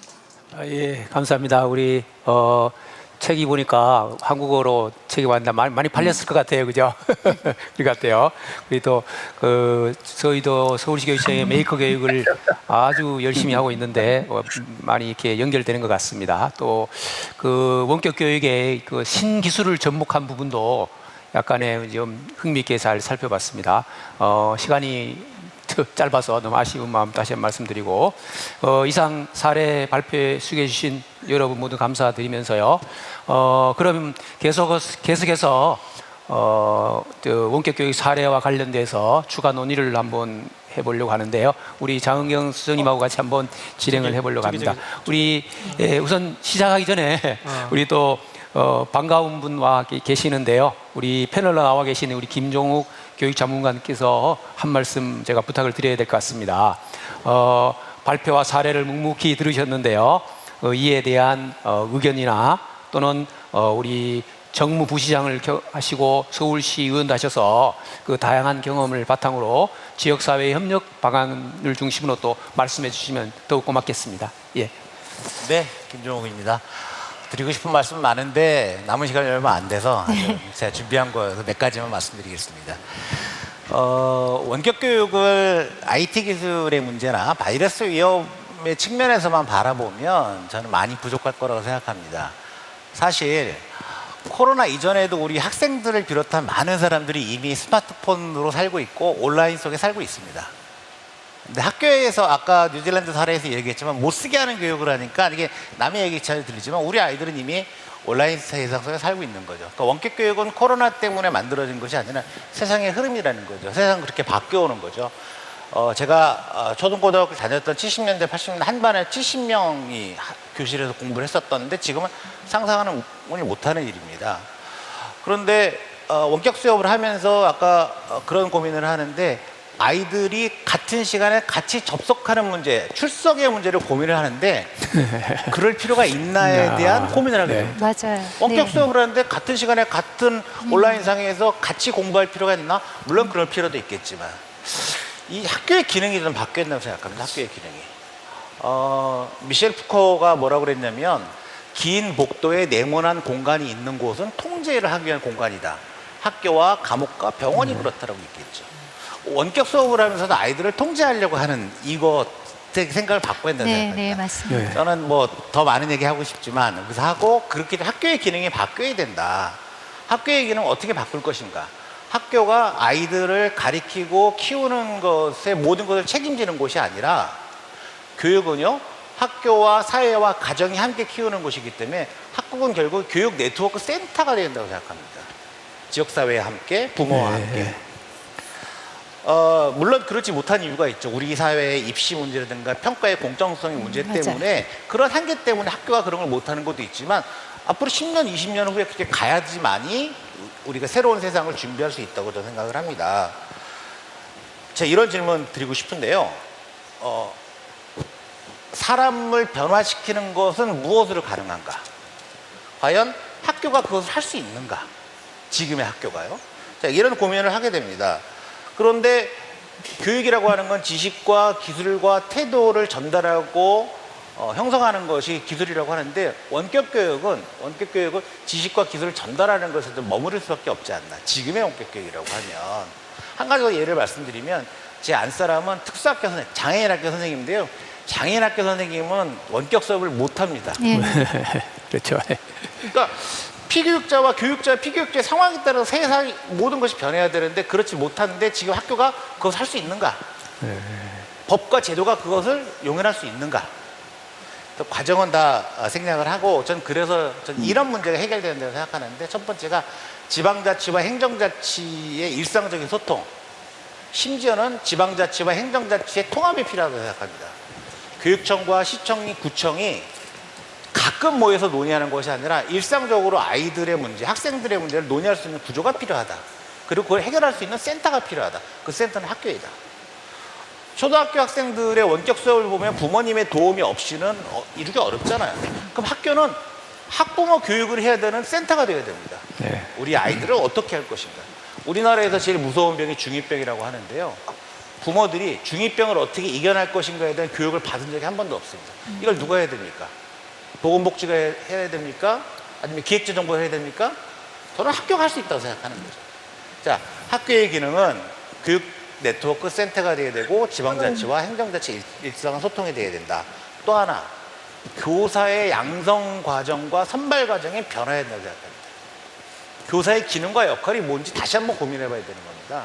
국어, 영어, 수학을 가르치는 분에서 우리 아이들의 삶을 책임지는 사람으로 바뀌어야 되는데 혁신학교에서 학교의 규정을 그렇게 하잖아요. 학교의 개념을 미래의 삶을 준비하는 배움과 생활의 공동체. 저는 여기에 힌트가 있다고 생각하고요. 원격 교육은 우리 아이들을 변화시키고 새로운 사람으로 만드는 데에 일부분이지 전부 다는 아니다. 학교가 모든 것을 책임지려고 하는 강박관념을 좀 벗어났으면 좋겠다. 거꾸로 학교도 세상으로부터 열려있는 열린 공간으로 좀 바뀔 필요가 있다. 라고 생각을 하고 이 문제는 학교만의 문제가 아니라 우리 사회 모두의 문제이다. 노동의 문제, 교육의 문제, 입시의 문제, 대학의 문제, 임금 격차의 문제, 시스템의 문제, 법의 문제 많이 있을 거라고 생각합니다. 제 이야기 여기서 줄이도록 하겠습니다. 네, 감사합니다. 당연히 이제 교육의 중요성을 말씀하셨고 사회와 연계를 말씀하셨을 것 같아요. 최근에 우리 온라인 교실 저희 하면서도 시청하고 구청 등에서 지역 사회에서 스마트 기기를 적극 지원해 주셔가지고 바로 이제 긴급 그 어려운 학생들한테 대여를 다 마쳤습니다. 다시 한번 우리 지역 사회에 또 감사의 말씀드리고 합니다. 자, 그러면 시간이 많지 않아서요. 우리 본격적으로 남은 시간을 추가 논의를 한번 해보려고 하는데 우리 장은경 수석님 이야기를 한번 이어나가 주시면 좋겠습니다. 네. 그 이번 컨퍼런스를 통해서 이렇게 다양한 나라의 사례를 이렇게 배웠더니 그 굉장히 교육적인 방안에 대해서 시사하는 바가 많은데요. 저는 특히 이제 뉴질랜드 사례의 경우에 학생들에게 주는 그 웰빙 가이드라인이 굉장히 인상적이었어요. 그래서 다른 친구들의 가정 환경에 차이가 있을 수도 있다. 그리고 원격 수업으로 인해서 그 좌절하거나 불안할 수 있지만 우리 함께 인내심을 갖고 이제 견뎌보자. 이런 식의 가이드라인을 준 걸 보면서 학생들의 심리 상태에 대해서 굉장히 세심한 배려를 했다는 생각이 들고요. 사실 우리는 지금 말씀하신 것처럼 학생들의 출결 관리를 어떻게 해야 되고 평가를 어떻게 해야지 공정하게 하고 이런 거에 너무 깊이 매몰되어 있지 않았나 하는 반성이 듭니다. 사실 이것은 그 누군가는 실패자를 만들 수밖에 없는 그런 상대 평가라든지 지식 중심의 입시 제도와도 큰 연관이 있다는 생각이 드는데요. 이렇게 다양한 사례의 다른 나라의 사례를 통해서 우리가 이렇게 함께 배우고 연대할 수 있고 협력할 수 있는 그런 좀 더 구체적인 방안이 필요하다는 생각이 듭니다. 혹시 이 부분에 대해서 의견을 말씀해 주실 분 계신가요? 교수님? 네.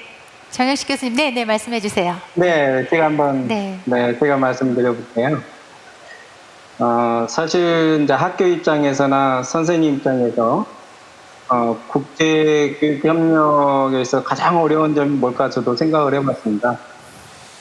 사실 우리 한국에 있는 우리 선생님들이 이런 좋은 원격 교육을 통해서 협력을 하고 싶어도 어떤 학교가 원하고 있는지, 어떤 선생님이 원하는지를 찾기가 사실 쉽지가 않죠. 이런 큰 행사를 통해서 연결을 할 수 있지만 상시적으로 그런 학교를 찾기를 원할 것 같아요. 그러려면 제가 제안하건데 국제 원격 교육 허브 사이트 가칭입니다. 이런 사이트가 있었으면 좋겠습니다. 그래서 선생님들, 관심 있는 선생님들이 나 이런 주제로 수업하고 싶어요라고 어떤 정보를 제공하면 세계 어느 학교에서 그 정보 같이 하자 이렇게 연결해주는 매칭 시스템입니다.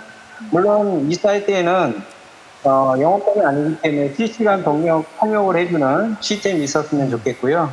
아마 내년 안에는 인공지능 통역 시스템이 아마 상용화되면 이런 장벽도 없애줄 수는 있겠지만 그 전까지는 통역과 연결 같이 해주는 그런 허브 사이트가 있었으면 좋겠습니다. 네. Sylvia, do you want to tell something about international solidarity? 네, 혹시 국제적인 연대 그리고 협력에 대해서 추가해 주실 말씀 있으실까요? 네. 지금 국제적으로 많은 협력이 진행되고 있다고 생각을 합니다. 물론 전 세계적으로 시스템적 차이가 많이 나타나고 있는데요. 성견지명을 가져야 된다고 생각을 합니다. 교육은 변화할 수 있다라고 생각을 해야 됩니다. 어떨 때는 대학에서는 점수를 봐야 되기 때문에 이렇게는 할 수 없어. 이렇게 스스로를 제한하는 경우가 있는데요. 소규모의 프로젝트 기반 다양한 업무들을 먼저 실행해 볼 수 있다고 생각을 합니다.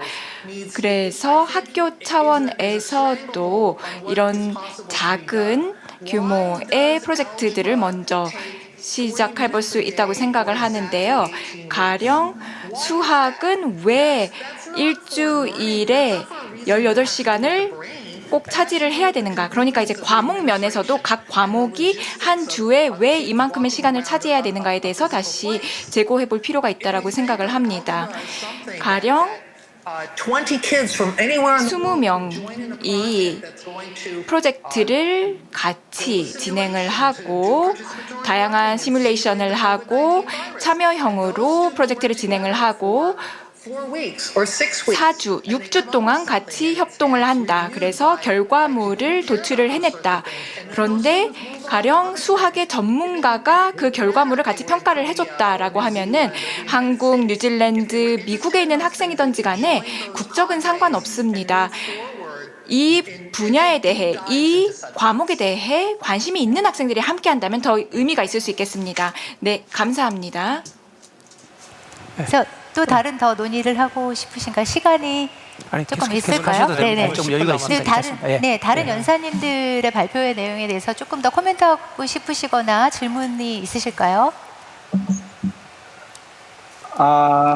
저 네. 하나 더 네. 하고 싶습니다. 네. 어느 분께 질문하고 싶으실까요? 먼저 할래요, 제가 할게요. 저 실비아에게 네. 한번 질문 하나 하고 싶은데요. 네, 실비아? 예. 실비아, nice to meet you. 최근 우리 한국 청소년의 학교 중단 비율이 한 1.5%입니다. 근데 높지는 않지만 최근 3, 4년 전부터 조금씩 증가하고 있습니다.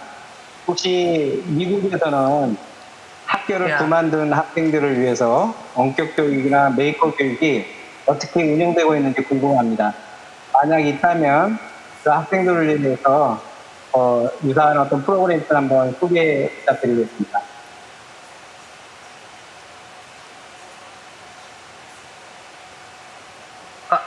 I think that 네. the United States dropout rate is high. 네, 미국의 중도 탈락률은 사실 훨씬 더 높습니다. But there are 정확한 수치는 알지 못하지만 다양한 프로그램들이 학생들에게 look like school at all. 교육을 제공하기 위해 노력을 하고 있습니다. Just do more of the same. 단순히 똑같은 교육을 제공을 하는 것이 아니라 프로젝트, 그러니까 뭔가 수중에서 이렇게 작동할 수 있는 로봇을 같이 개발을 한다든지 이런 프로젝트들을 같이 개발을 해보는 것입니다. 그러면 학생들의 참여율이 높아집니다. 내가 좋아했던 그런 과목에 대해 같이 참여를 할 수 있게 되고 학생들의 수용률도 높아집니다. 왜냐하면 내가 배우고 싶었던 것을 배우게 되기 때문입니다. 그러면 시험을 합격을 해야 되냐? Maybe not. But is that test important for the 꼭 그래야 되는 것은 아닙니다. 시험이 내 인생에서 반드시 중요한 필수 불가결한 요소는 아닙니다. best answer for all? 그렇기 때문에 모든 학생들을 위해서 각기 개별형, 맞춤형의 그런 솔루션을 제시해야 될 것입니다. 개념화에 대한 그 정책 연구 논문을 좀 최근에 읽은 적이 있는데요. 그 공교육을 활성화하되 그 개념은 조금 변화가 되어야 된다라는 것. 그래서 이 온라인 교육이 더욱 체계화되고 발전할 수밖에 없는 이 시대이기 때문에 그 학교 밖 수업을 인정받을 수 있는 어떤 계기 이런 걸 만들어주고 열린 공교육 시스템으로서의 재설계가 좀 필요한 시점이 아닌가 그런 생각이 듭니다. 자, 시간이 많이 이제 아니요, 부족하죠? 네. 아니요, 괜찮습니다. 괜찮을까요? 네, 네. 저도 하나 네. 이제 그 저도 한마디 할게요. 예, 정 박사님 먼저 하시. 네. 네. 정 박사님 먼저 하세요. 예, 제가 하나 저를 좀 도와주셨으면 좋겠는데요. 왜냐하면 발표를 듣고 토론을 들어보니 굉장히 슬퍼진 면이 있어요. 그래서 제가 더 안 슬퍼지게 좀 도와주셨으면 좋겠는데요. 사실은 이 자리가 코로나19로 촉발된 자리이지 않습니까? 그래서 교육에 대한 담론도 좋은데 일단 그 코로나19 때문에 우리가 어쩔 수 없이 해야만 하는 그 비대면 교육, 언택 러닝 관련해서 좀 더 말씀을 좀 그러니까 나누고 싶은데 아까 실비아의 말씀을 좀 들어보니까 미국에서도 온라인 상황이 굉장히 다르다고 들었어요. 따라서 이 온라인 교육이 많이 활성화된다는 것이 어쩌면 나중엔 디지털 디바이드를 촉발시키는 것이 아닌가 생각이 드는 거죠. 한 나라에서 지역 간의 디지털 디바이드, 국가와 국가 사이의 디지털 디바이드, 이걸 어떻게 해결할 거냐 이거죠. 예를 들면 그래서 제가 갑자기 생각이 막혔습니다. 그래서 좀 도와주셨으면 좋겠는데 뭐냐면 코로나19 때문에 어쩔 수 없이 언택 러닝을 해야 됩니다. 그런 전제하에 언택 러닝이 꼭 이러닝이냐 이거죠. 혹시 여기에 아이디어가 없을 거냐 이거죠. 그러니까 온라인 러닝이 아닌 언택 러닝을 우리가 할 수 있다면 디지털 디바이드를 우리가 또 극복할 수 있지 않을까 그런 생각이 좀 드는데 좀 도와주셨으면 좋겠습니다.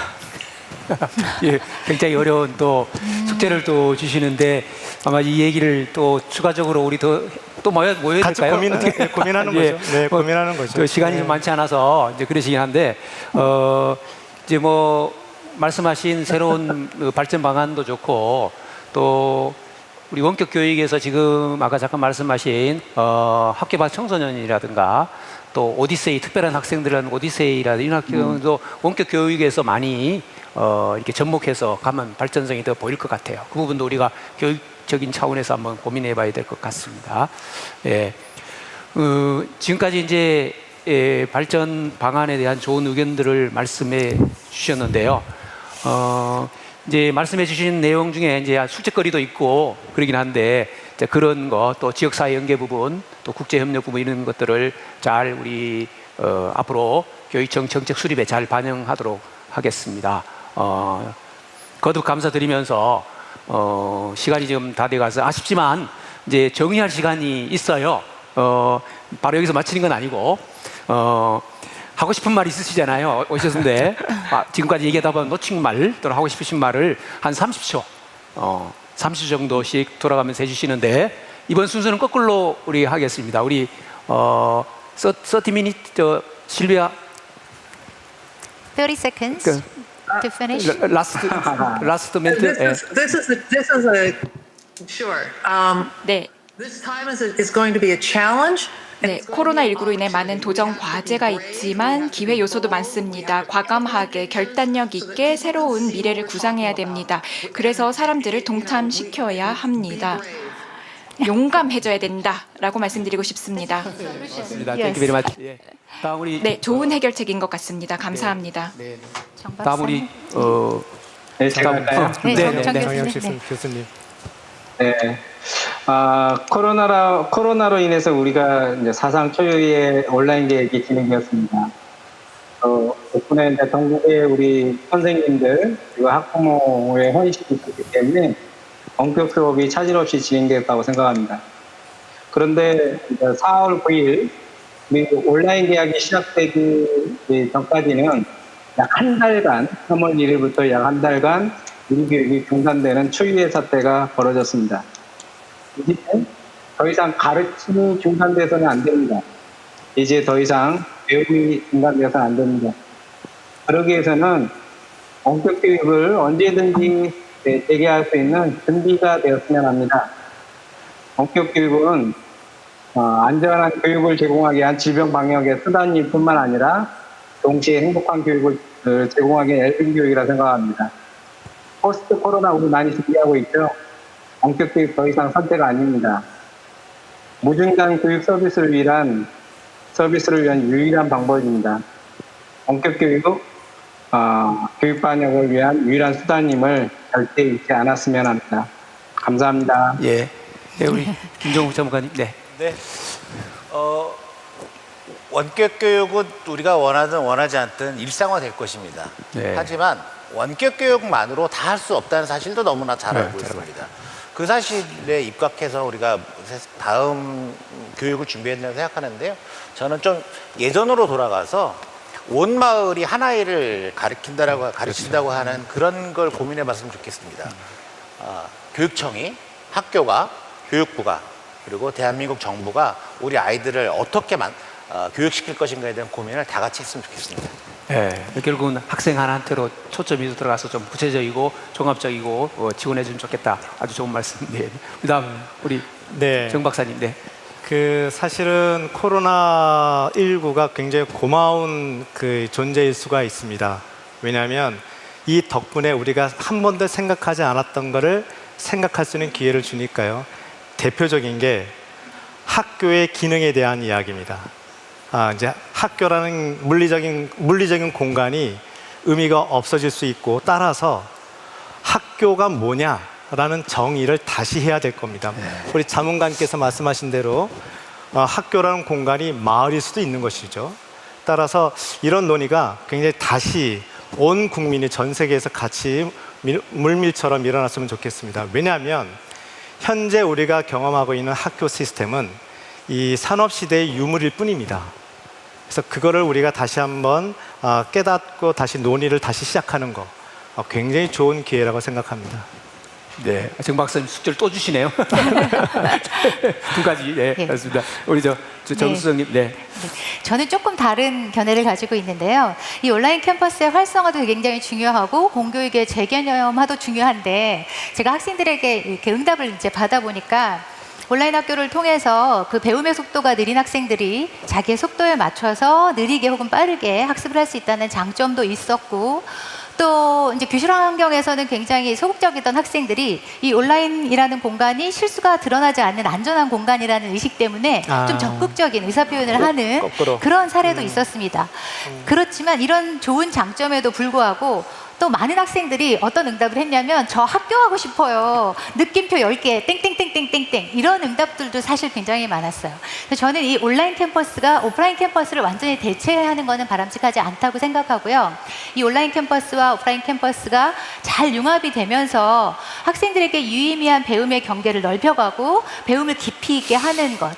그래서 교실이라는 환경의 제약을 넘어서서 우리가 어떤 교육을 해서 우리 학생들에게 정말 필요한 미래 인재를 만드는 데 필요한 교육을 할 수 있을지, 거기에 대한 무한한 상상을 전 세계 교육가들과 함께 나누고 싶습니다. 그래서 언택트 시대에 우리는 어떻게 컨택트하고 또 어떻게 커넥트 할 것인가, 그런 논의가 앞으로 활성화되는 그런 자리가 많이 있었으면 좋겠습니다.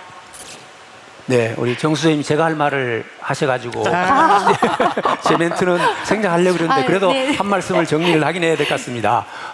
유네스코가 발표한 바에 따르면 전국에 전 세계의 16억 명 정도가 휴교령 때문에 교육을 받지 못하고 있답니다. 그래서 오늘과 같은 이 국제 컨퍼런스를 통해서 우리 함께 공유하고 협력을 해서 이를 잘 극복했으면 정말 좋겠습니다. 어쩌면 더 많은 변화가 우리 앞에 다가올지도 모릅니다. 그것도 갑자기, 그렇죠?